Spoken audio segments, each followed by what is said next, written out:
Marcos, y hoy veremos otro segmento del capítulo 6. Este es uno de los más extensos, no el más extenso, probablemente el más extenso sea el capítulo 15, pero bueno, este es uno de los más extensos. Marcos 6, ahora veremos la parte que va del versículo 7 al 30 bajo este título, la misión, urgencia y riesgo. Bueno, procederé a dar lectura al texto que estaremos explorando en este segmento de exposición de la palabra y lo haré haciendo uso de esta traducción que les presento. Ustedes pueden seguirme con aquella con la que estén familiarizados.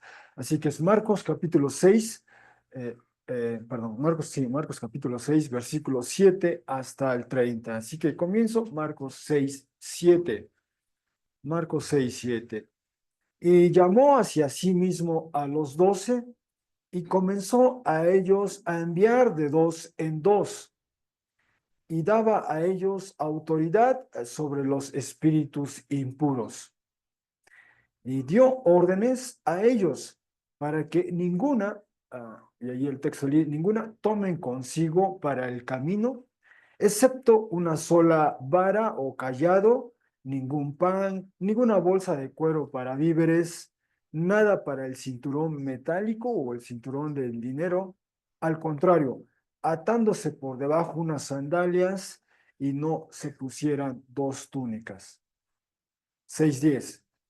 Y decía a ellos, cuando sea que entraran en una casa, ahí permanezcan hasta que salieran desde ahí. Y cualquier lugar que no diera la bienvenida a ustedes, como tampoco escuchara de ustedes, saliendo desde ahí, sacúdanse el polvo debajo de los pies de ustedes para testimonio a ellos. 6:12. Y saliendo, proclamaron en voz alta que se arrepientan. Y muchos demonios echaban fuera y ungían con aceite de oliva a muchos enfermos y curaban. 6:14. Y escuchó el rey Herodes, ya que evidente o popular llegó a ser el nombre de él, y decían, Juan, quien sumerge en agua o quien bautiza, ha sido levantado o resucitado de los muertos. Y debido a esto, actúan los poderes en él. Pero otros decían, Elías es. Pero otros decían, un profeta como uno de los profetas. Pero escuchando Herodes decía, yo, quien decapité a Juan, este fue levantado o resucitado. 6:17. Ya que él, Herodes, enviando, aprendió o capturó a Juan y lo encadenó en una prisión, debido a Herodías, la mujer de Filipos, el hermano de él, pues con ella se casó, ya que decía Juan, no está permitido a ti tener la mujer del hermano tuyo. Pero Herodías guardaba rencor a él y quería o deseaba a él matar, pero no era capaz, ya que Herodes temía a Juan, comprendiendo que él, un hombre justo y santo era, y lo protegía. Y escuchándolo muchas ocasiones, estaba perplejo y felizmente le escuchaba. 6:21.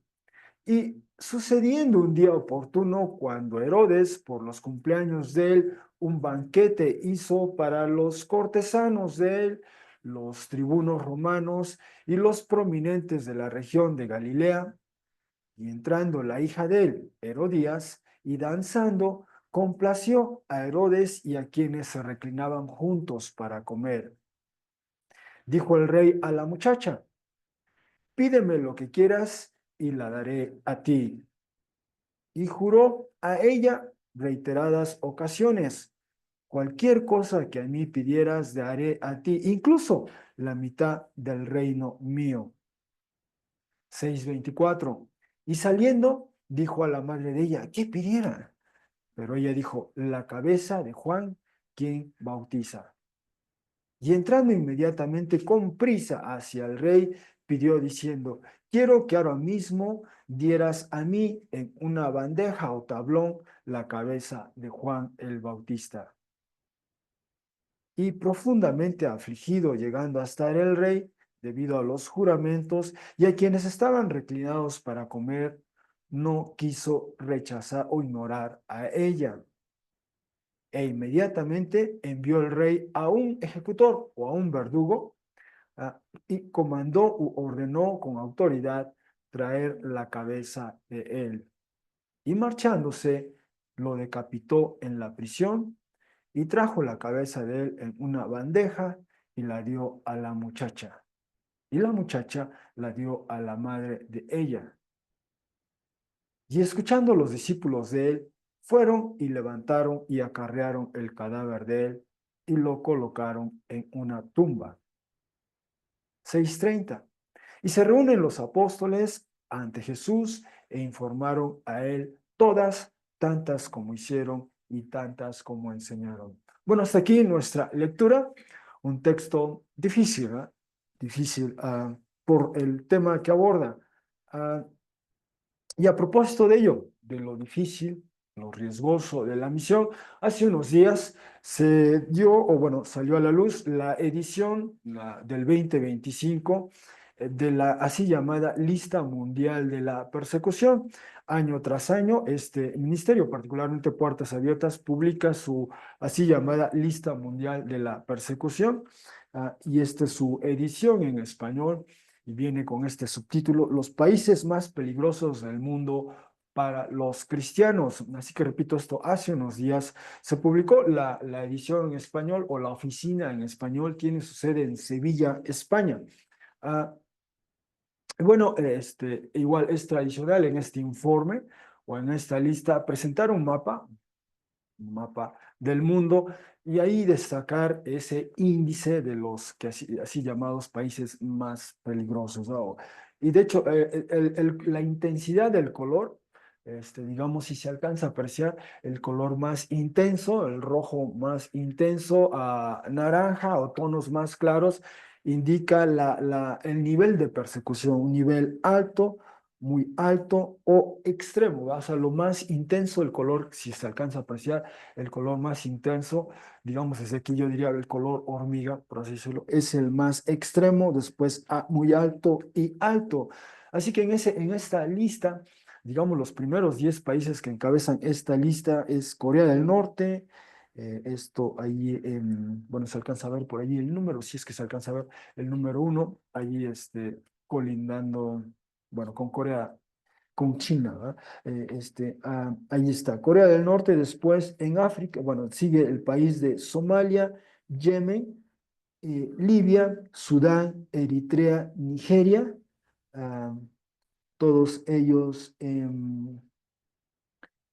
bueno, es decir, Somalia, Yemen, Sudán, perdón, Somalia, Libia, Sudán, Eritrea, Nigeria, ellos en África, Yemen en la bota arábiga, digamos, en Arabia, y después, número 8 aparece Pakistán, número 9 Irán, y número 10 Afganistán, ¿verdad? En el sureste asiático. Son los primeros 10 países que encabezan la lista.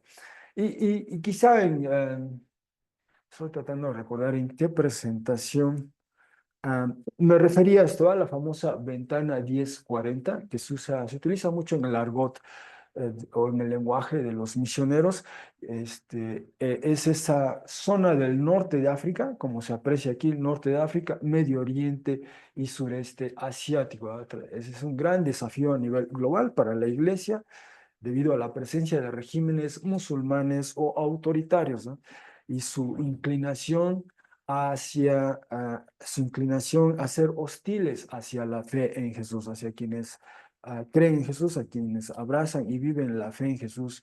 Bueno, les distingue eso, ¿no? Y destaca eso ahí, pero también en el continente americano, si se dan cuenta, aparece ahí México en el lugar 31, aparece Cuba, aparece en el lugar 30 Nicaragua, y también está Colombia ahí en el lugar 46, ¿no? Así que este es el monitoreo que realiza esta organización al tanto de, entre otras, ¿verdad? Hay otras organizaciones, Vania nos ha hecho el favor también de ponernos al tanto, hay otro ministerio, ya hay varios, ¿no? Hay varios que están monitoreando, este es uno de ellos, Puertas Abiertas, am, que fundó quizá algunos recuerdan al hermano Andrés, este, que llevaba Biblias de una manera clandestina, a lo que eran entonces países que estaban dominados por la Unión de Repúblicas Socialistas Soviéticas, ¿no? Él corría el riesgo, se cuenta testimonios, contó varias historias este hermano de cómo él cruzaba las fronteras en su vehículo y dentro del vehículo de una manera clandestina, llevaba Biblias a repartir, o sea, se corría riesgo, él ponía en riesgo su vida, ¿verdad? Pero cuenta testimonios impresionantes. Bueno, así surge ese ministerio de Puertas Abiertas. Y en este informe destaca lo siguiente, este informe dice la investigación de la lista mundial de la persecución 2025 o 2025 revela que más de 380 millones de cristianos enfrentan altos niveles de persecución o discriminación debido a su fe. Lejos de recibir protección igualitaria como ciudadanos, en demasiados casos se les niegan derechos legales básicos en sociedades hostiles a su fe. Este informe aborda, por ejemplo, Corea del Norte y la negación total de derechos humanos. Los cristianos son enviados a campos de prisioneros, enfrentan vigilancia constante y discriminación en todos los aspectos de sus vidas. Además, corren el riesgo de ser repatriados forzosamente desde China si intentan huir, porque China es el país que colinda con ellos al norte.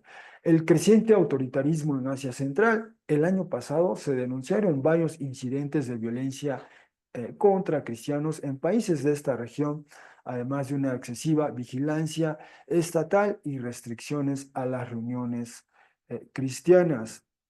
Otro punto a destacar, Irán sigue negándose a reconocer a los conversos de lengua persa. El gobierno iraní difunde desinformación contra los cristianos de lengua persa de origen musulmán, que a menudo son encarcelados por su fe. Los conversos también están sometidos a una mayor vigilancia estatal. Otro punto a destacar, restricciones del derecho de reunión pacífica de los cristianos. Nuestra investigación documenta múltiples casos de ataques contra cristianos que se reúnen para celebrar sus cultos en diversos países del mundo. En algunos casos son grupos extremistas o vigilantes los que perturban estas reuniones. En otros, el Estado impone requisitos de registro que impiden a los cristianos reunirse. La situación en Argelia, esto es en África, es especialmente preocupante en este sentido. Ataques a la iglesia en América Latina. Los cristianos también son objeto de discriminación y hostilidad en algunos países donde son mayoría religiosa. En países latinoamericanos como Nicaragua, Cuba, las autoridades atacan a las iglesias y a los líderes cristianos que les critican. Finalmente, el rápido auge de la persecución digital. Las nuevas tecnologías están permitiendo a los gobiernos autoritarios, especialmente el chino, restringir a las comunidades cristianas mediante la vigilancia. Esta situación no ha hecho más que intensificarse debido al crecimiento de la inteligencia artificial. En otros lugares, los extremistas están utilizando aviones no tripulados en sus ataques. Las implicaciones para la libertad de religión o creencias apenas están empezando a debatir. Bueno, son los usos, ¿verdad?, adversos de la tecnología hacia, en este caso, hacia la persecución de cristianos en particular, ¿verdad? Es lo que destaca este último punto. Ah, Así que, en resumidas cuentas, en el informe, ¿verdad?, destacan estas tendencias. 1 de cada 7 cristianos en el mundo es perseguido. 1 de cada 5 cristianos es perseguido en África, 2 de cada 5 cristianos son perseguidos en Asia, aumenta la proporción allí, y 1 de cada 10 cristianos son perseguidos en América Latina. Así que, y bueno, recientemente, recuerdan, en noviembre nos visitó este hermano Tariq Juárez, y él nos contaba su testimonio de Pakistán, o también aquí Diego, Vania han tenido interacción con otras comunidades en Pakistán, y entonces estamos viendo, asomándonos a esas realidades en las que viven otros hermanos en la fe. Bueno, con eso en mente, hermanos, eso ilumina, digamos, nuestro entorno contemporáneo. Brevemente, decir que estamos estudiando este Evangelio según Marcos, eventos que ocurren en el primer siglo después de Cristo, especialmente en esa zona, en la costa este del Mediterráneo, en los tiempos en que imponía términos y condiciones el Imperio Romano, ¿no? Desde el año 63 a.C. se hizo de esa zona del este del Mediterráneo con el general, a través del general Pompeyo, y en tiempos de Jesús, ese territorio era gobernado, una parte era gobernada directamente por Roma y otras partes era una autoridad delegada la que estaba ahí, eran los hijos de Herodes el Grande, ¿no? Recordamos los evangelios, Herodes y la dinastía de Herodes siempre tuvo algo que ver con Jesús y los seguidores, ¿verdad? Herodes el Grande quiso matar a Jesús cuando este era un bebé, un niño pequeño, ¿eh? No lo logró y ahorita vamos a ver a uno de sus hijos, Herodes, interactuando con algunos de los servidores de Jesús. Bueno, la semana pasada seguimos a Jesús en su vuelta al terruño, ¿ah? Regresó a casa, al lugar donde creció, decíamos, allí a Nazaret. Llegó quizá a mitad de semana, llega el día el Shabbat, ¿verdad? El séptimo día de la semana en el calendario judío, y Jesús va a la sinagoga, y en la sinagoga vimos que enfrentó algo, ¿ah? Algo que le pesó, ya la familia de él, tiempo atrás le había visitado en Capernaum, les preocupaba qué estaba pasando con Jesús. Jesús viene a Nazaret, entra a la sinagoga y también ve esa reacción, ¿no? Algo le pesó. Jesús estaba, dice el texto, desconcertado, ¿no? De esa falta de fe en él. Pero en ese pasaje aprendimos una manera en cómo los vecinos conocían a Jesús, ¿verdad? Le conocían como el tecnon en griego, ¿eh? Perdón, el tecton en griego, ¿ah? De donde viene esta familia de palabras tecton, tecnología, ¿ah? Técnico, técnica, de ahí derivan estas palabras. Entonces Jesús era el tecton, perdón, allá, y decíamos que esta palabra se refería a una persona que con sus manos hacía algo con madera, con piedras o con metal incluso. Así que no era exactamente exclusivamente un carpintero, ¿no? Ese término era un poquito más amplio y decíamos, la gente conocía a Jesús así, ¿verdad? Él presumiblemente le aprendió el oficio de su padre, ¿verdad? Pero y decían, este es un tecton o el hijo del tecton, como dice en el Evangelio de Mateo, pero ahora este Jesús que con sus manos construía, ah, diseñaba, hacía cosas con madera, piedras o metales, ahora con sus mismas manos, al tocar, sana, cura, limpia, restaura, ¿no? Sigue usando sus manos como con frecuencia leemos en los evangelios, ¿no? Y una persona con una condición de piel le toca y le sana y le cura, ¿no? Entre otros, toma de la mano el cadáver de una niña de 12 años, le toca la mano y la levanta, la vuelve vida. Sigue siendo Jesús un tacto en ese sentido, pero ahora trae vida, sanidad, cura, restaura. Bueno, eso aprendimos, ¿verdad? Y decíamos la vez pasada, esa reacción de sus vecinos, de sus paisanos. Dice 6:5, no era capaz Jesús ahí de desplegar ningún acto de poder, excepto unos pocos enfermos. Estaba asombrado, estaba atónito, estaba impresionado debido a su descreimiento, su incredulidad, su falta de fe. Y decía 6:6, se dirigía alrededor de las villas en círculo enseñando. Quizá eso detonó, ¿va? Esa falta de fe detona el siguiente movimiento que hace Jesús. Por cierto, también vimos la semana pasada que, bueno, si esa era la reacción original de la familia, vimos cómo, hicimos un paréntesis, y vimos cómo al paso del tiempo, bueno, esos miembros de la familia, por ejemplo, Jacobo, su hermano, el hermano que le seguía a él, cómo tiene ese encuentro con Jesús resucitado, eventualmente llega a ser un líder de la iglesia, preside el concilio apostólico allá en Jerusalén, año 49, escribe esta carta llamada así de Epístola de Jacobo, y muere en el año 62, da su vida por Jesús, ¿verdad? Muere lapidado, muere como un mártir, por ejemplo, ese es uno de los hermanos Jacobo, o el otro hermano, Judas, también junto con la familia atestigua la resurrección y ascensión de Jesús. Quizá él fue uno de los misioneros itinerantes en Galilea. 1 Corintios 9:5, Pablo se refiere a los hermanos del Señor que andaban como él de un lugar a otro compartiendo, sirviendo. Quizá Judas fue uno de esos. Jacobo definitivamente permaneció desde que se mudó a Jerusalén. Toda la evidencia apunta a que él siempre estuvo el resto de su vida allí en Jerusalén, pero quizá Judas fue uno de esos, de los hermanos del Señor, yendo de un lugar a otro, escribe la epístola de Judas, y después nos enteramos, ¿verdad?, de sus nietos, ¿verdad? Sus nietos cómo se sostienen delante del emperador Domiciano, ¿verdad? Y después llegan a ser también líderes de algunas comunidades, o sea, cómo la familia, a pesar de esa distancia, reticencia, esa incredulidad, esa falta de fe a su hermano, bueno, al hijo, a, a- después le conocen como tal, como Señor, como Mesías, como Salvador, y viven y le sirven a Él. Bueno, eso es el contexto inmediato de lo que vamos a leer. Jesús ve eso y quizá eso detona el hecho de que es tiempo ya de enviar a los discípulos.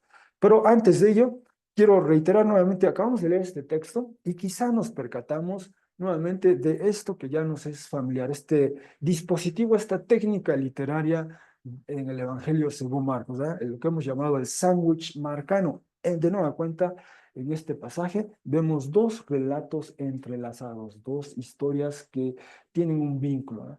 Y de nueva cuenta decíamos el sándwich, sus tapas y el contenido, ¿no? Entonces, como tapas, como primer relato, tenemos la misión de los discípulos de Jesús. Comienza a partir del versículo 7. Jesús da indicaciones de cómo deben hacer lo que les llama a hacer, lo que les pide hacer. Y en el versículo 30 vemos cómo regresan, ¿no? Se presentan ante Jesús y le cuentan cómo les fue, ¿no? Entonces van a la misión, Jesús les da instrucciones, los envía a la misión y regresan. De eso trata 6 del 7 al 13 y luego el versículo 30. Y en medio, Marcos incrusta, si me permiten decirlo así, incorpora esta historia de Juan el Bautista. Juan el Bautista, Herodes y la mujer de Herodías, ¿verdad? Y este conflicto entre Herodes, Herodías, con Juan el Bautista. Y vimos al final, ¿no? Esto, cómo decapitan a Juan. Ah, pero ahí están estas dos historias entrelazadas, nuevamente a manera de sándwich. Así que esta vez vamos a concentrarnos en la primera historia, la misión de los discípulos de Jesús. Ah, Ahora, decía que estamos en capítulo 6. Dejamos a Jesús en Nazaret, encontró esta reacción en sus paisanos y así que empieza a salir en los alrededores, va anunciando, va proclamando. Bueno, hasta esta altura del Evangelio Marcos 6 al versículo 6, hasta este punto, esto es lo que hemos visto que Jesús hace. Proclama el Evangelio y una vez que lo hace, sus discípulos comienzan a hacerlo. Eso ya lo indica 3:14 e incluso 5:20. Algunos de sus discípulos ya estaban proclamando, algunos que iban con él o algunos que fueron liberados por él comienzan a hacerlo, a replicar. También Jesús llama. Primero dice el texto, dice, pero después llama a algunos a seguirle. Eso fue en capítulo 1. De hecho, vimos que llamó un par de hermanos, ¿no? Simón y Andrés, y después Jacobo y Juan, ¿verdad? Y vimos que había quizá un tercer par de hermanos eh, con Leví y otra persona que también tiene el mismo ah, nombre del Padre, quizá un tercer, pero Jesús llama. Algo que también es constante en Jesús es, Él enseña 1:21, 2:13, 4:1, 4:2, 6:2, 6:6, incluso en Nazaret, en la sinagoga. Jesús está enseñando, hace Él eso.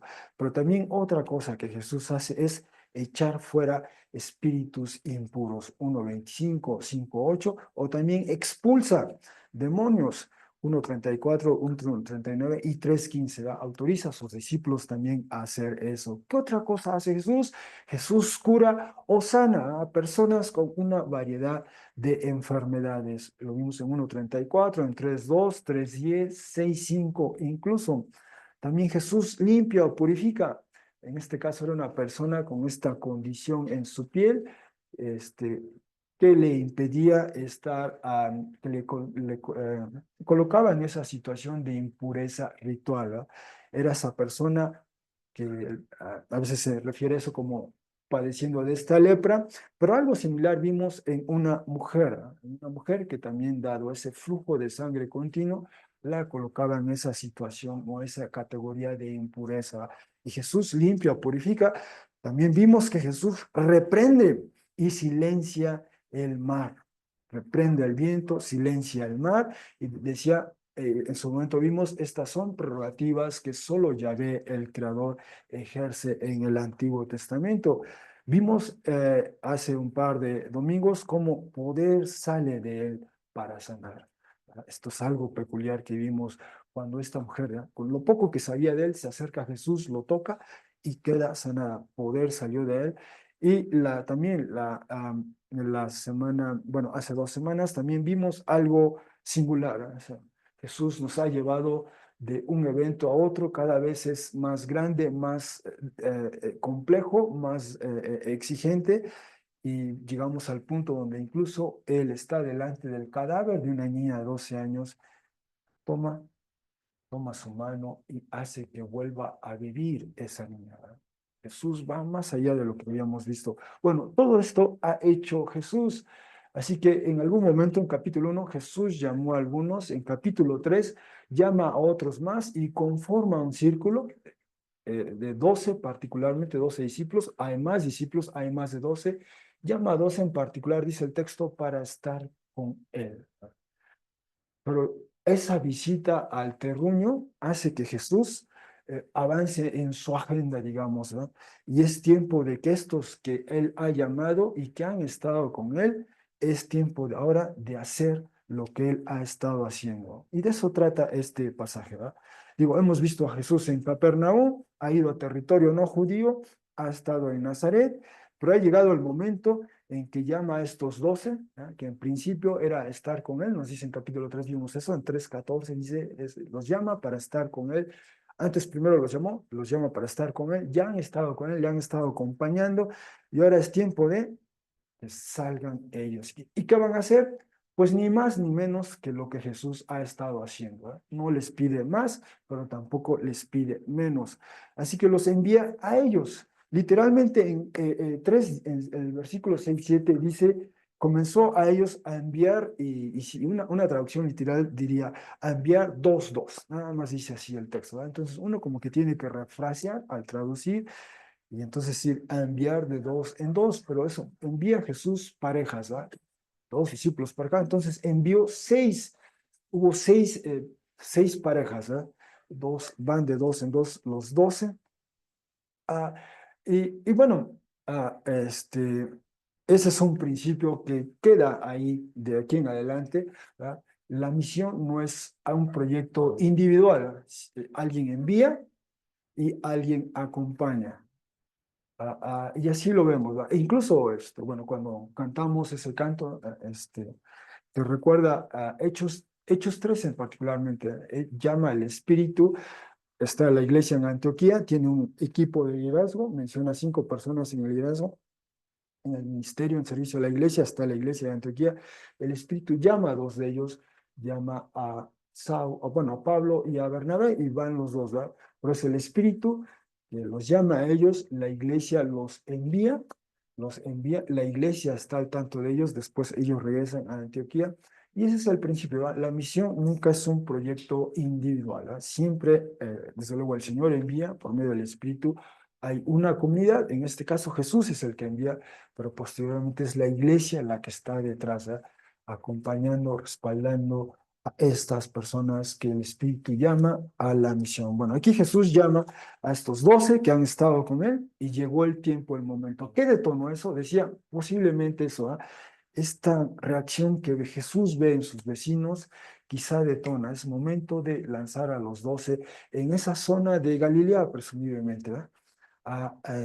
Y se requiere abarcar lo más que se pueda, porque eventualmente el momento, o es decir, la estancia o la misión de Jesús, ¿verdad? Le va a exigir a ir del norte al sur, a Judea y particularmente a Jerusalén, ¿no?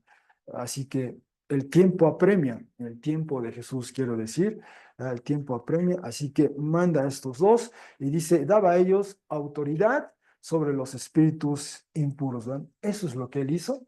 1:27, la gente lo vio y estaba sorprendido. ¿Quién es este que con autoridad expulsa los espíritus?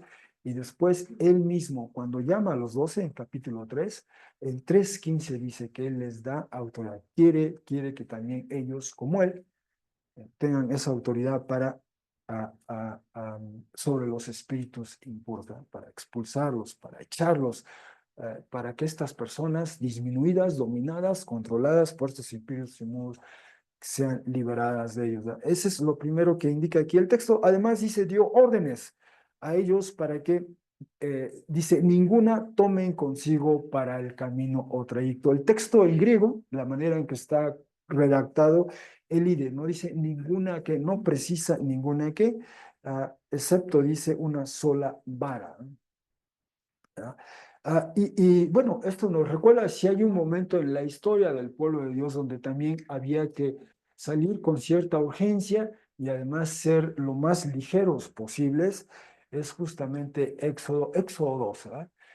Se avecina la última de las plagas, por así decirla, por así decirlo, van a celebrar la Pascua, pero había que comer rápido, ¿verdad? Y además la comida era austera, era la carne asada de cordero con unas pocas hierbas, pan ácimo, y ya, ¿no? Pasa el tiempo, ya se vuelve más sofisticada la comida de la Pascua, ¿eh? Ya habrá vino, ya habrá otras cosas, pero en el primer relato, en Éxodo 12, no hay nada de vino, ¿eh? Ninguna referencia, simplemente es la carne asada, unas hierbas amargas, pero no sé, y además había que comer rápido y con estar listo, ¿eh?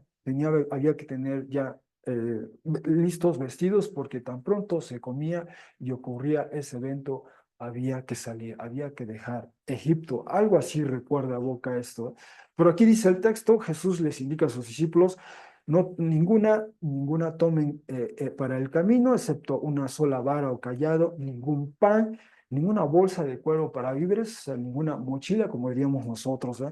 Ninguna mochila para llevar lo esencial, nada en el cinturón metálico, literalmente dice así el texto, o nada para las monedas, nada para el dinero, solo lo que hay que llevar es las sandalias y no vestir dos túnicas, ¿no? Entonces era ir ligero, ligero en todo sentido, ¿no? Y lo que comunica este texto es el apremio, la urgencia de la misión, ¿no? Ese es el punto que está destacando aquí el texto. Y bueno, en un sentido, esa manera de, de ir así para el camino recuerda mucho a los quizá peregrinos, ¿va? A los que transitaban de uno a otro lugar y particularmente iban al templo, ¿va? Iban como en ese caso, ¿va? Las más de las veces se viajaba a pie, ¿va? Había que hacer el camino a pie, pues había que ir lo más ligero posible, ¿verdad? Y aquí destaca ese aspecto, ¿va? Ir ligeros, hay ese sentido de apremio, de urgencia, no que no importen las necesidades básicas, no que no importe que alguien coma, porque eso lo contempla el Señor. Ahorita vuelvo a ese punto, ¿verdad? Dice, cuando sea que entraran a una casa, ahí permanezca hasta que salieran, presumiblemente en esa casa le proveerían suplirían las necesidades básicas, ¿verdad? El comer, el descansar, el dormir. Así que Jesús pone el acento, ¿verdad? De eso no se preocupen, vayan ligeros y a donde les reciban, allí les proveerán de lo que requieran para esta misión. Pero decía el viajar así, dice este texto de la Mishnah en su tratado Berajot, o sea, bendiciones, entre otras cosas, este pasaje, el libro 9, sección 5 dice, nadie ha de comportarse con ligereza frente a la puerta oriental, ya que está frente al Santo de Santos. Está hablando del templo, ¿ya? Del templo de entonces, que todavía estaba vigente. Dice, nadie puede entrar en el monte del templo con un bastón, una vara o callado, o con sus zapatos o sandalias, ¿verdad? O con su cartera, ¿verdad? Con su cartera, el cinturón para las monedas, digamos, o con polvo sobre sus pies, ni hacer de él un atajo. Es decir, bueno, así nos está describiendo cómo llegaba la gente que venía de otros lugares hacia Jerusalén, hacia el templo. ¿Ah? Viajaban de una manera ligera, ligera, sin mucho equipaje, sin lo más ligero posible. Ese era el punto. ¿Ah? Y bueno, este es el tema que está destacando Jesús. ¿Ya? En ese momento en particular, en la Galilea del siglo primero, especialmente año quizá 28, 29, Jesús da esas indicaciones puntuales a sus discípulos. ¿Ya? Había que ir ligero, otros iban a suplir para sus necesidades, si continuamos leyendo, a cualquier lugar que no recibiera a ustedes, tampoco escuchará de ustedes. Saliendo desde ahí, sacúdanse el polvo debajo de los pies para testimonio a ellos. Algunos le recibirían, otros no. ¿Eh? Lo importante era abarcar esa zona de Galilea, ¿verdad? Porque en el tiempo de Jesús, ese tiempo apremia, ¿verdad? Va a llegar el momento en que acaba la misión y después hay que desplazarse al sur, hacia Judea, hacia Jerusalén. ¿Eh? En su momento lo veremos eso al final del capítulo 8. Ya nos estamos acercando a ese punto, pero en parte eso explicaba la urgencia, la premura de la misión. Ya es tiempo de que los discípulos salgan y hagan lo que Jesús tiene que hacer. Ah, y por cierto, este, digamos, aspecto de sacudirse el polvo, igual hay un texto en la Mishnah que invitaba a no a sacudirse el polvo si uno había estado en territorio no judío, ¿eh? En un contexto gentil. ¿Eh? Pero este no es el énfasis. Aquí simplemente Jesús envía a sus discípulos a esa zona, ¿eh? A todavía territorio judío, digamos. Pero el hecho de sacudirse el polvo, dice aquí, es para testimonio. ¿Eh? Como lo leemos posteriormente en el libro de los Hechos, esto es algo que hace Pablo un par de ocasiones, en Hechos 13, en Hechos 18, se sacude el polvo. Ha estado con ellos, no le reciben, bueno, se sacude el polvo como un símbolo, ¿ah?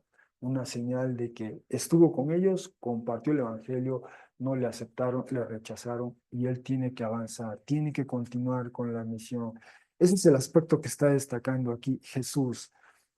Ah, y desde luego, parece que esta, digamos, aura de austeridad era parte del movimiento. Por ejemplo, por lo menos eso distinguió también a Juan. ¿Eh? Cuando se describe a Juan en el mismo Evangelio, según Marcos, en Marcos 1:6, dice, se hallaba Juan habiéndose puesto pelo de camello y un cinturón de piel sobre la cintura. ¿Verdad? No, Juan no vestía ropas sofisticadas, ¿verdad? No andaba a la moda, por así decirlo. ¿verdad? Igual su atuendo era sencillo, y más bien el atuendo de Juan, más bien él vestía como vestían los profetas, ¿ya? El pelo de camello, el cinturón, bueno, eso, si alguien lo veía, este viste como un profeta, ¿verdad? Viste a la manera de Elías, así se nos describe a Elías en Primera de Reyes, ¿verdad? Así le describen a Elías. Y además, ¿cuál era la dieta de Juan? Pues langostas, miel silvestre, nada tan sofisticado. Así que Juan, eso era algo que distinguía a Juan, su estilo de vida, su dieta, eso le distinguía. Y ahora Jesús manda a los discípulos a la misión y también ellos van ligeros, ¿verdad? Van ligeros, van con lo básico, lo esencial. El Señor proveerá a través de otros, a través de quienes lo reciban, proveerá para las necesidades de ellos. Esa era la misión, esa fue la misión en Galilea, digamos, año 28, a- a- antes de que Jesús se desplace hacia el sur de ese lugar. Ah, así que, ¿qué hacen los discípulos una vez que Jesús les da instrucciones? Dice 6:12, y saliendo, proclamaron que se arrepientan, ¿verdad? Pues hacen lo que Jesús hizo. ¿Ah? Vieron a Jesús hacer eso varias veces, ya varias ocasiones, y entonces llegan a esas casas, llegan a esos lugares y hacen exactamente lo que Jesús hizo, proclamar el Evangelio, proclamar que se arrepientan, y no solo era comunicar ello, sino también hacer. Entre otras, muchos demonios echaban fuera, ¿verdad? O forzaban a dejar. Jesús les dio autoridad, les delegó autoridad, y por esa autoridad, como vimos previamente, es que pueden echar esos demonios. No solo eso, aquí viene una innovación, en el sentido, una novedad, más bien, una novedad. Hasta este momento no hemos leído que Jesús ungiera con aceite de oliva. Todos los relatos que hemos leído, los relatos donde Jesús sana, cura a alguien, es porque habla, es porque toca, o porque sí, toma a alguien de la mano, digamos, pero no hemos visto hasta el momento que él ungiera con aceite. En la escritura, el aceite, digamos, tiene varias funciones.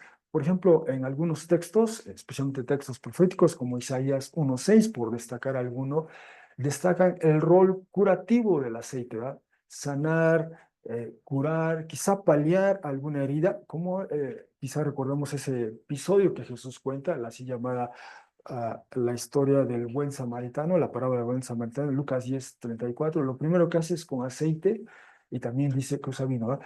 Trata de curar, de aliviar, digamos, las heridas que le infligen a esta persona que fue asaltada, ¿no? Entonces, el aceite tenía un uso curativo, en algunos textos de la Escritura, ese era el fin, el uso del aceite. Pero también, por ejemplo, el Salmo 45, por mencionar uno, el Salmo 45:7, destaca que el aceite es como un símbolo, derramar aceite en alguien era como un símbolo de celebración, de alegría, de bienvenida, de ser parte de algo, de alguien, ¿no? Eventualmente derramar aceite en una persona fue el símbolo de ser designado, nombrado para una tarea, para una función pública. Fue el caso del sacerdote, fue el caso del profeta, fue el caso de un rey, ¿va? De ahí se deriva el término el ungido de Yahvé, ¿va? O bien en Levítico 14, también el aceite era parte de ese procedimiento ritual litúrgico donde una persona, por ejemplo, en Levítico 14, muy probablemente una persona que había padecido lepra, ¿verdad? Se le unge aceite y entonces es una manera de comunicar de que esta persona ya ha sido sanada, ya ha sido restaurada, ya puede ser parte de la comunidad, ya puede reintegrarse, ¿ah? Su condición de salud le marginaba socialmente, litúrgicamente, pero ahora el aceite ya indicaba, ya puede ser parte otra vez de la comunidad, ¿no? Entonces tenía varias funciones, pero aquí parece que los discípulos, eso hasta este momento, hasta el capítulo 6, nunca vimos a Jesús usar aceite, pero ahora ellos usen aceite, ungen con aceite a enfermos, ¿verdad? Y quizá la intención es esa, como en el Antiguo Testamento, el aceite era un símbolo como para comunicar el que una persona sanada, restaurada, bueno, a eso, había experimentado esa sanación, curación. Si bien después en la epístola de Santiago invitaba, si alguien está enfermo, llame a los líderes de la iglesia, que le unjan aceite, que pongan las manos, oren por él para que sea sanada. Y comunica el aceite, pues, ese símbolo, esa señal, esa esperanza de ser sanados, porque es una promesa por parte del Señor, ¿va? Bueno, y nos dice el texto, curaban, ¿va? Así que hace lo que Jesús hizo, proclamar, echar demonios, curar, ¿va? Y la única novedad es ungir con aceite a enfermos, ¿va? Quizás solo es un gesto, un símbolo, una señal de comunicar que o que están por sanar o han sido sanados, ¿no? Así que, en pocas palabras, ¿verdad? ¿Qué hacen los discípulos? Pues exactamente lo que Jesús hizo, ni más ni menos en ese sentido. Y luego del 6:13 saltamos a 6:30, vuelven los apóstoles, vuelven los 12, vuelven las 6 parejas, digamos, ¿verdad? Se presentan ante Jesús. ¿Y qué hacen ante Jesús? Pues le informan, le cuentan, uno se puede imaginar esa escena, ¿verdad? El entusiasmo con el que regresaron. Yo conocí a esta persona, le compartí el evangelio, se arrepintió, conocí a esta otra persona, estaba enferma de esto, le unté aceite, ¿verdad? Oré en tu nombre y sanó. Conocí a esta persona que gritaba, que emitía sonidos horribles, pero invoqué tu nombre, Jesús, y esta persona fue liberada. O sea, ¿cuántos testimonios entre estas 6 parejas, ¿verdad? Contando a Jesús, dice, todas tantas como hicieron, ¿verdad? Pero no solo eso, tantas como enseñaron, ¿verdad? Y ahí tenemos la misión, la misión. Jesús envía a los suyos a enseñar y a hacer, ¿verdad? Siempre va ese binomio, ¿verdad? Enseñar y hacer. Las dos cosas van juntas, no es una solamente o la otra solamente, ambas van, ambas están ahí presentes en lo que Jesús llama a hacer. Bueno, este es, digamos, el primer reporte, en el Evangelio, quiero decir, en el Evangelio, según Marcos, el primer reporte que tenemos de cómo los discípulos van por sí solos, ya Jesús no los acompañó en un sentido, ¿verdad? Fueron ellos 6 y Jesús probablemente también por otro rumbo, regresan todos y comentan cómo les fue, cómo hicieron. Bueno, ese es un aspecto de la historia, esa es nuestra primera historia y en medio de esa historia está esta otra, no de los sucesores de Jesús, no de los discípulos, de los que le siguen, sino del precursor, del que estuvo antes de Jesús, ¿no? Dice 6:14, y escuchó el rey Herodes, ya que evidente, o incluso puede ser, ya que popular llegó a ser el nombre del, ¿cuál nombre? Bueno, muy probablemente es el nombre de Jesús, ¿verdad? En el contexto será el nombre de Jesús. Herodes, en su, digamos, su servicio de inteligencia, le reporta, le informa, bueno, se habla mucho de esta persona, se habla mucho de Jesús. Hay discípulos de él haciendo cosas en su nombre, enseñan, sanan, curan, liberan a personas. Algo está pasando aquí en esta zona, en este territorio, ¿verdad? Le llega esa información al rey. Y así que, ¿cómo explican eso los cortesanos, ¿verdad? Los consejeros del rey, ¿verdad? Los que forman parte de su concilio? Bueno, unos decían, Juan, quien sumerge, quien bautiza, ha sido levantado de los muertos, ¿verdad? ¿Por qué? Porque, bueno, ahorita veremos ya, para entonces ya habían ejecutado a Juan, ¿verdad? Esa es una posibilidad. Dice, pues a este que mataron o a este que Juan ha resucitado y debido a esto actúan u operan poderes en él, ¿no? Así que creen que Jesús es Juan resucitado, ¿no? Esa es una versión, es una posibilidad que ellos plantean. Jesús, este del que estamos escuchando, es Juan resucitado. Ese es uno. Otros decían, no, es Elías, ¿no? Y de ahí la lectura que hizo para nosotros nuestro hermano Max en el profeta Malaquías, ¿no? Un signo, una señal de esos tiempos finales vendría, el día del Señor vendría el juicio, pero antes de ello dice, voy a enviar a mi mensajero, así comienza 3:1 y después en 4:6 habla de Elías, de que vendría ese Elías, pero da igual, ese Elías es previo a ese día del Señor, viene a procurar esa reconciliación entre padres e hijos, entre otras, ¿verdad? Se esperaba un Elías, así que dicen, es otro Elías. Otros simplemente dicen, bueno, es un profeta, como uno de los profetas, ¿no? Ah, Así que o es Juan resucitado, o es Elías, o es un profeta. Eso es lo que se decía en torno a Jesús, ¿no?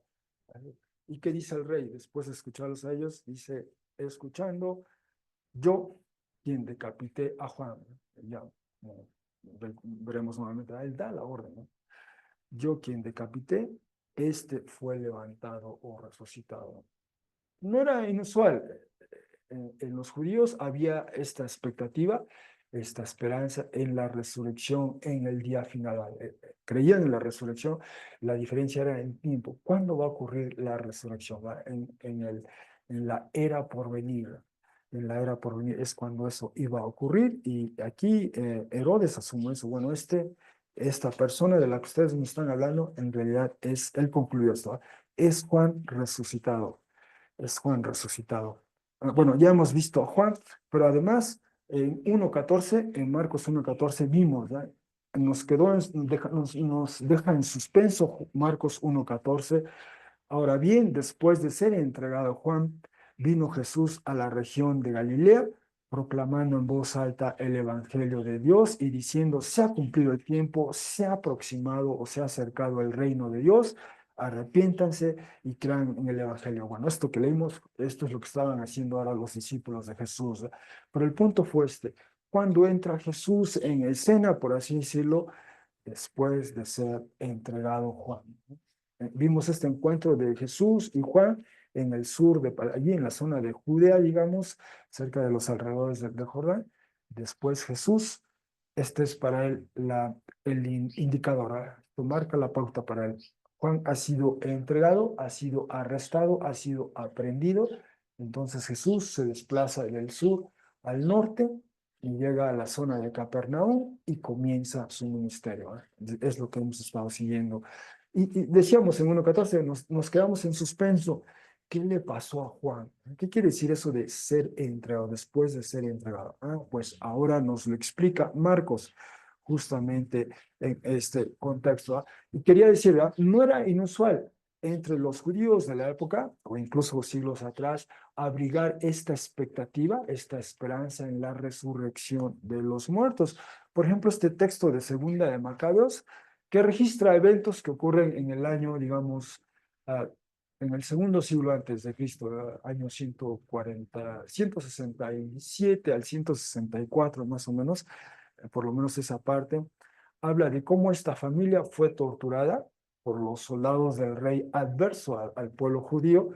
ah, y dice en este texto, llegado este a su tránsito, maltrataron de igual modo con suplicios al cuarto. Era una familia, varios hermanos, ahí estaba presente la madre, están torturando al cuarto, y dice, cerca ya del fin, le torturan hasta la muerte, lamentablemente, y dice, cerca ya del fin, decía esta persona, es preferible morir a manos de hombres con la esperanza que Dios otorga de ser resucitados de nuevo por él. Tenemos una persona, está siendo torturada y está viendo ya cómo la muerte se le acerca a él, por decirlo así, y él comenta esto. Habla de la esperanza en Dios de ser resucitados de nuevo por él. Pero le dice al rey y a los suyos, no habrá resurrección para ti, no habrá resurrección a la vida. ¿Verdad? Simplemente alguien ya teniendo la muerte cerca, admite, confiesa su esperanza en la resurrección. Esto es 2 siglos antes de Cristo. Era ya común esta creencia, esta esperanza en el pueblo judío. Así que no es inusual que Herodes dijera, esta persona es Juan resucitado, ha vuelto y ahora ejerce todos estos poderes extraordinarios. En un sentido, no era algo tan ah, inusual, por ponerlo en esos términos. Continuando leyendo con el relato, perdón, ¿por qué? ah, Perdón, si me regreso, perdón, es solo para decir, ¿no? ¿Por qué? Es decir, ahora el texto nos va a explicar qué fue esto de, ¿por qué lo decapitó? ¿Por qué lo decapitó? O sea, ¿qué le pasó a Juan? ¿No? Y aquí comienza Marcos a elaborar, ya que él, Herodes, enviando, aprendió, capturó a Juan y lo encadenó en una prisión. ¿Por qué lo captura? ¿Por qué lo arresta? ¿Por qué lo coloca en una prisión? Dice, debido a Herodías. ¿Quién es Herodías? Herodías era en ese tiempo la mujer de Filipos, el hermano de él. Técnicamente es medio hermano, pero es su hermano, es su hermano. ¿Y qué pasó? Pues con ella se casó.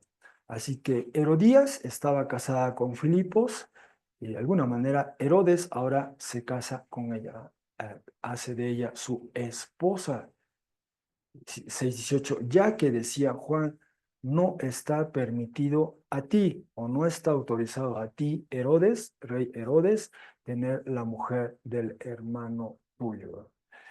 Eh, em, Viri leyó para nosotros Lucas 3 del 1 al 20. Ese es otro relato de las actividades de Juan. Y ahí Lucas elabora un poco más el mensaje de Juan, que proclamaba Juan, además de convocar al arrepentimiento, a esa vuelta, a ese viraje como pueblo, arrepentirse de sus pecados y que expresaran eso siendo sumergidos en las aguas del río Jordán. ¿No? ¿Qué más promovían? Vimos eso, ¿ah? Bueno, si tenías algo que compartir, comparte con los demás. Si tienes comida para compartir con el que no tiene, comparte tu comida. Si tienes ropa para compartir con el que no tiene, comparte con el que no tiene. ¿verdad? Ese es un aspecto del mensaje. Otro mensaje nos decía, venían hacia él los que recaudaban impuestos y les decía, no recauden de más, ¿verdad? No se excedan, no pidan de más, sino solo lo que corresponde, lo que es adecuado hagan eso, o sea, sean íntegros, ¿ya? Hay que pagar impuestos. Juan no estaba diciendo no, que no recortaran impuestos, sino simplemente lo justo, que no fueran más allá. Vienen también algunos que eran soldados, algunos militares, y ¿qué les pide? Bueno, que no se excedan, ¿no? O sea, que cumplan solo con su deber, que no extorsionen, digamos, ¿verdad? Y además les pide, ¿verdad? que tengan contentamiento con su sueldo, con su salario, ¿va? Así que no usen de su poder, de su función, ¿va? Como para extorsionar y extraer dinero de otras personas. Bueno, era parte del mensaje de Juan, o sea, el mensaje de Juan tenía implicaciones sociales y aquí Juan vemos tuvo el valor, el coraje de ser esa voz profética, después de todo así se le identifica a Juan como el Elías, ¿no? Como un profeta, así lo dicen los evangelios, así lo dice Jesús, este era el Elías que había de venir, ¿no? Y como profeta enfrenta a la autoridad local, ¿no? Y a la autoridad local le está diciendo, esto que tú haces no está bien, ¿no? ¿Qué es lo que no estaba bien? Bueno, que se hiciera de la mujer de su hermano, ¿no? De por sí, Éxodo 20:14 nos dice, no cometerás adulterio, ¿verdad? No, o también no desearás la mujer de tu prójimo, por ejemplo. Pero además de ello, aquí el delito se agravaba, por mencionarlo, así, en Levítico 18:16 y Levítico 20:21 nos dice, el texto prohíbe explícitamente, ¿verdad? No, que una persona, que un hermano, digamos, no tome como esposa a la mujer de su hermano, ¿verdad? O sea, literal, explícitamente dice eso. Y esto es lo que hizo Herodes, ¿verdad? No solo comete, o sea, pues es cometer adulterio y se agrava por el hecho de que está tomando a la mujer de su hermano, ¿verdad? Eso es lo que Juan comunica. Así que vemos a Juan confrontando a la autoridad, hablándole la verdad a la autoridad, ¿verdad? Y desde luego esta verdad no sentó bien, no sentó bien en el rey, pero más aún no le sentó bien a la mujer del rey, a Herodías, ¿eh? 6:19, a consecuencia de esto, ella le guardaba rencor a él y quería a él matarla. Pero no era capaz, ya que Herodes temía a Juan, sabiendo, comprendiendo que él, un hombre justo y santo, era y lo protegía. Escuchándolo muchas ocasiones, estaba perplejo y feliz o gratamente le escuchaba. Lo más que hizo el rey fue arrestarlo, colocarlo en prisión, ¿ah? Pero no fue más allá, no dio ese paso de ejecutarlo. Todavía no, por lo menos, ¿eh? Le respetaba, le protegía. Pero si hay alguien que quería que le ejecutara, era justamente su mujer. Alguna historia nos recuerda así, la del rey Acab y Jezabel, quizás recuerden, ¿no? Ella quería matar al profeta Elías, quizás recuerdan, ¿no? Ella hace un juramento, ¿no? Cuando se entera que Elías enfrenta a los profetas de Baal, los desafía en público y de hecho mata a varios de ellos, ¿ya? Ella se dice, yo juro que si no mato a Elías, ¿ya? Ella quería también matar a Elías. Bueno, ahí está ese eco, esa alusión a la historia del profeta Elías, ¿no? Y tenemos ahora a Elías, que es Juan. Bueno, pero ese es el punto, la razón por la cual el rey arresta a Juan y lo tiene ahí, lo confina ahí, ¿eh? Él no quiere ir más allá, pero su mujer, su ahora mujer, ella sí quiere ir más allá y quiere que le mate. Y justamente dice el texto, sucediendo en un día oportuno. ¿Oportuno para quién? Oportuno para Herodías, ¿no? No para Juan, sino para Herodías. Ese es el día oportuno, ¿no? Cuando Herodes, por los cumpleaños, un festín, ¿no? Hizo como quizá se acostumbra todavía por acá, ¿ah? Así que a ese festín invita a sus cortesanos, a los que le estaban con frecuencia quizá en su corte, le acompañaban en sus asuntos, invita a algunos tribunos romanos, e invita a las personas prominentes de esa zona, ¿ah? Invita a las personas importantes, literalmente dice así, los primeros en griego, ¿ah? Los primeros de la región de Galilea. Bueno, esos son los comensales, los invitados tienen este banquete y se presume que en este banquete, como algunos de los banquetes que narra la escritura, se incurre en este exceso no solo de comida, sino también de bebida, y es posible que a esas alturas ya el rey y algunos de sus comensales estén ebrios, ¿ya? Y lo siguiente, como dictan algunas de las convenciones de la época, por lo menos entre las costumbres romanas, es que después del banquete se daba ocasión a esa parte, a la parte, digamos, sensual en la fiesta, ¿verdad? Ingresaban algunas mujeres. Eso narran algunos historiadores romanos de cómo eran las celebraciones de los emperadores, por ejemplo, ¿verdad? o algunas personas importantes. Era la costumbre después del banquete que había, se daba paso a eso, a invitar a mujeres para que los invitados dispusieran de ellas. En este caso en particular, lo que destaca el evento es esto, que entra la hija de él, se dice de Herodías. Perdón, entra la hija de él, presumiblemente de Herodes, que la hija se llama Herodías. Así que tenemos a la mujer de él que se llama Herodías y ahora la hija de él que se llama Herodías. Por cierto, hago este paréntesis, la dinastía herodiana, que comienza con Herodes el Grande, que es designado rey en el año 40 antes de Cristo por el Senado romano y lo ratifica el emperador Octavio Augusto años después. Él es así llamado rey de los judíos. Leemos de él particularmente en Mateo 2, por ejemplo. Le toma por sorpresa que llegan estos hombres de Extremo Oriente y dicen, ¿dónde está el que ha nacido rey de los judíos? Y se desconcierta. Bueno, este es Herodes el Grande, el que manda a matar a esos niños porque quería matar a Jesús siendo. Este es Herodes el Grande. Después tiene a sus hijos, tiene a varios hijos, con varias esposas, tiene varios hijos. Uno de sus hijos era Filipos, otro de sus hijos era este Herodes que se llama Antipas, otro de sus hijos del que leemos en los evangelios, uno que se llama Arquelao.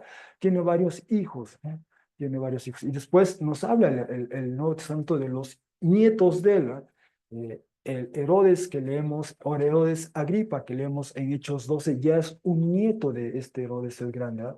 Pues tenemos Herodes el Grande, Herodes Antipas, del que estamos leyendo, y luego hay un Herodes Agripa, ese ya es un nieto.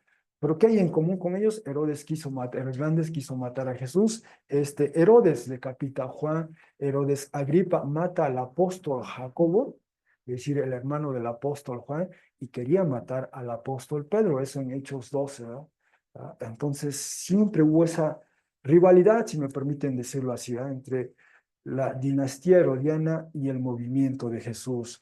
Bueno, regreso a 6:22, entra la hija de él. Entonces, perdón, y solo iba a decir, en la dinastía de Herodes, hay varios que se llaman Herodes, y hay también algunas mujeres que se llaman Herodías. Herodías. Entonces, es una unidad familiar amplia, extensa. Así que viene esta Herodías, danza, y al danzar complace, satisface a Herodes y a quienes se reclinaban con él. No nos dice, no describe el tipo de danza, ¿verdad? Pero probablemente implicaba eso, tiene una connotación sexual, ese acto, o sensual más bien sensual, ¿eh? Es lo que quiero decir. Así que quizá, ya repito, a estas alturas del banquete y el exceso de vida, probablemente el rey ya está ebrio, está perdiendo control de sí mismo y dice al rey, bueno, antecedentes como estos que tenemos en Esther, si uno lee el libro de Esther capítulo 1, por ejemplo, ahí se da una cuenta de cómo eran los banquetes y qué procedía después. 6:22 dice, dijo el rey dice el texto, niña, chica, muchacha. Ese es el mismo vocablo que aparece en Marcos 5:41 y 42. Ese es el mismo vocablo que se utiliza para describir a la hija de Jairo, el jefe de la sinagoga del Capernaum, que viene a Jesús y le dice, mi hija tiene una enfermedad terminal, ven, pon tus manos sobre ella. Cuando Jesús llega, ya había fallecido, ya era un cadáver, ¿verdad? Dice el texto que Jesús toma la mano de la niña, de la chica, de la muchacha, y la levanta y le vuelve a la vida. Y nos dice el texto, ella tenía 12 años, ¿verdad? Entonces, este término, este vocablo, niña, chica, muchacha, ah, tiene ese espectro semántico, ese margen para referirse a una mujer todavía como niña, está acercándose al umbral de la pubertad, o quizá ya ha cruzado o empieza a cruzar el umbral de la pubertad. Y en esa época, por lo menos en el primer siglo, cruzar ya el umbral de la pubertad, ya la niña que empieza a ser, digamos, señorita, ya está en condiciones de que pueda ser casada con alguien, ¿no? De que su padre o la autoridad sobre ella la entregue en matrimonio a alguien, ya incluso desde esa edad, ¿verdad? Así que el término que utiliza aquí, esta muchacha, vamos a usar muchacha, el vocablo muchacha, hace una danza, ¿no? Probablemente fue una danza con connotaciones o sensuales, digamos, Así que, porque esa es la audiencia o la audiencia que predomina, cortesanos, tribunos romanos o hombres importantes. Así que, ¿qué dice el rey a la niña, perdón, a la muchacha? Pídeme lo que quieras y lo daré a ti. Y le insiste, ¿verdad? Cualquier cosa que a mí pidieras, incluso la mitad del reinado mío, daré. Y esta será una manera de, quizá exagerada, hiperbólica, de prometer algo, ¿verdad? De prometer incluso algo en público ante una audiencia. De nuevo cuenta, el libro de Esther, varias veces leemos como el rey dice, pídeme lo que quieras, ¿verdad? Le dice el rey a la reina en turno, y te daré incluso hasta la mitad de mi reino, ¿verdad? Esa es una manera de sonar un tanto exagerada, ¿verdad? De las proporciones de lo que se puede prometer, pero es un proverbio, un dicho, aparece varias veces ahí, Esther 5:3, Esther 5:6, Esther 7:2, incluso en Primera de Reyes 13:8. ¿verdad? Es un proverbio, es un dicho, ¿verdad? Pero simplemente destaca esa disposición de prometer algo, algo considerable, algo en público. ¿Y qué hace ella? ¿Qué hace la muchacha? Bueno, va y le pregunta a su madre, y su madre ya tenía en mente, ¿verdad? El plan. ¿verdad? Ella le pide, dice, la cabeza, ¿verdad? Pide la cabeza de Juan, de quien tenía rencor, odio, porque Juan dijo, "Ah, esto no es correcto, no es justo, no es correcto delante de los ojos de Dios, y eso no sentó bien a ella. La verdad no sentó bien a ella, y entonces guardaba ese rencor, y este es el momento, la ocasión, y entonces dice eso, ¿ah? Regresa la muchacha con prisa hacia el rey, ¿ah? Allí donde está con sus invitados, y quiero ahora mismo, en este momento, enseguida, llegas a mí en una bandeja la cabeza de Juan, ¿verdad? Y el rey que ya había presumido delante de todos sus invitados que pídeme lo que quieras, yo te lo daré, no se podía ya retractar, ¿verdad? Está afligido profundamente, está triste debido a los juramentos. Así que, y debido a eso, a estos tribunos romanos, a estos cortesanos, a estos prominentes, ¿verdad? Porque si él se retractaba, entonces todo el mundo iba a empezar a decir, ah, este rey, ¿no? Se echó para, no, no. Entonces ya no puede, ¿verdad? Quedó atrapado, ¿verdad? Quedó atrapado, así que da la orden, ¿verdad? Por cierto, este episodio que estamos leyendo aquí en el Evangelio según Marcos, que también lo narran los otros evangelios, Mateo, Lucas, ¿verdad? También hay otra versión, digamos, Josefo en su obra Antigüedades también menciona esto desde otro ángulo. Y de hecho lo leo rápidamente, solo para que establezcamos esa comparación, este ejercicio sinótico. Dice Josefo en su obra Antigüedades, libro 18, ah, digamos capítulo 5 o párrafo 116 al 119, dice, algunos judíos, está hablando de este evento, creyeron que el ejército de Herodes, es este Herodes, ¿no? Del que estamos hablando, del que fue su cumpleaños en Marcos 6, había perecido, perdón, por la ira de Dios, sufriendo, o sea, el ejército de Herodes, ¿no? Sufriendo el condigno castigo por haber muerto a Herodes o haber matado a Juan, llamado el Bautista. Esos son los vocablos que utiliza Josefo. Herodes lo hizo matar a pasar de ser un hombre justo. Y en eso coincide, ¿verdad? Decía que era un hombre justo, ¿no? A, y santo también, decía el texto, dice, a pesar de ser un hombre justo que predicaba la práctica de la virtud, incitando a vivir con justicia mutua y con piedad hacia Dios para así recibir el bautismo, con tal que previamente el alma hubiera sido purificada por la rectitud. Lo que leímos de Lucas 3, eso. Esto coincide con lo que en general nos describe de Lucas 3 sobre Juan, ¿verdad? Eh, Hombres de todos lados se habían reunido con él, pues se entusiasmaban al oírlo hablar. Y el mismo Herodes, ¿verdad? Nos dice el texto, estaba feliz, complacido de escucharlo a él. Sin embargo, dice el texto, este testimonio de Josefo, Herodes, temeroso de que su gran autoridad, sí, la autoridad de Juan, indujera a los súbditos a rebelarse, pues el pueblo parecía estar dispuesto a seguir sus consejos, consideró más seguro, antes de que surgiera alguna novedad, quitarlo de en medio. De lo contrario, tendría que arrepentirse más tarde si se produjera alguna conjuración. Es decir, Herodes, según este texto, ve a Juan como un rival político, ¿verdad? Se da cuenta, esta persona tiene tal influencia en mis súbditos, en mi reino, en esta sociedad, que él puede convocarlos a levantarse contra mí, y entonces va a ser un rival contra mí. Eso es lo que está diciendo aquí Josafo. Es así como por estas sospechas de Herodes, es así como por estas sospechas de Herodes fue encarcelado y enviado a la fortaleza de Maquero, de la que hemos hablado antes, y allí fue muerto. Los judíos creían que en venganza de su muerte fue derrotado el ejército de Herodes queriendo castigarlo. Con todo esto, lo único que quiero decir es que hay otro autor, un judío no cristiano, que habla del mismo evento. Juan fue ejecutado por el rey Herodes, ¿eh? Y tiene otro ángulo, otra lectura de los eventos, ¿eh? ¿Cuál fue la causa, la razón por la que le ejecuta? Pero al final de cuentas, Juan fue ejecutado y quedó registrado ese evento en la sociedad. Así que continúa, ¿eh? Nos quedamos en ese momento en que el rey ya no se puede retractar, ¿eh? Así que, por lo que dijo, y porque tiene a todos tus invitados que si no van a empezar a murmurar sobre él. Así que inmediatamente en ese momento envía el rey a un verdugo, a un ejecutor. Y en el Evangelio de Marcos el vocablo en griego es especulator, que en realidad es una transliteración de un vocablo latín, speculator, ¿verdad? Y este era un funcionario militar, tenía, valga la redundancia, varias funciones. Una de ellas era ser el quien llevaba a cabo las ejecuciones, ¿verdad? Militares o de otra índole, ¿verdad?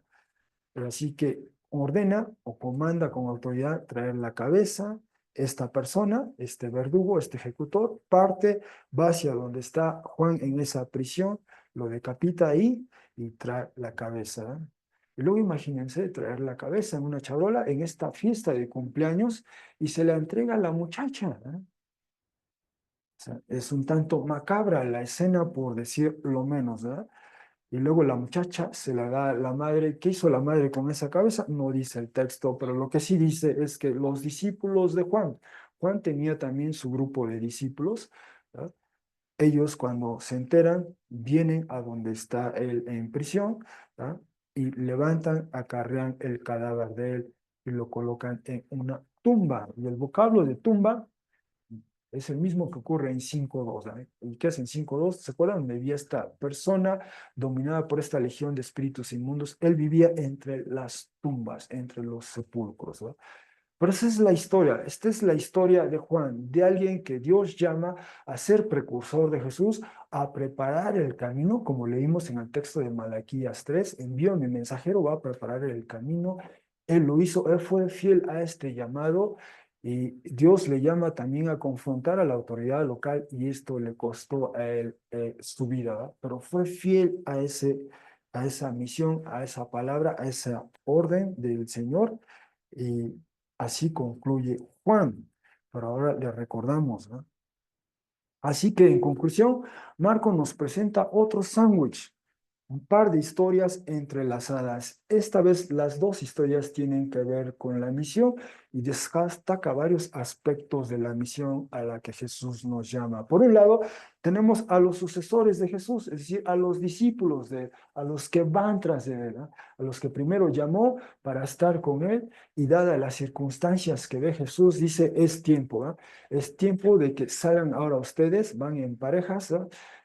Y porque ya premia el tiempo aquí en la zona norte, después Jesús se va a ir al sur, ¿sí? Así que en un tono de urgencia, así, y esto evoca, ¿va? Como aquel pueblo de Israel que estaba por salir de Egipto, deben hacer lo que él está haciendo. ¿Qué es lo que tienen que hacer? Es proclamar, es enseñar, es echar fuera espíritus inmundos, es sanar. Y Jesús los envía, van ligeros, como solemos decir hoy día, van ligeros porque van con esta promesa de que algunos los van a recibir y van a suplir para ellos lo que requieren para esa misión de corto plazo, de muy corto tiempo, ¿no? Y van a cubrir esos alrededores y después regresan con Jesús, ¿no? Ese es un aspecto, pero tenemos la otra historia que nos habla del precursor de Jesús, el que fue antes que él, el que preparó el terreno, el que convocó a estas personas allá en el sur, y les bautizó, les convocó a arrepentirse y les dijo, viene el más poderoso, ¿verdad?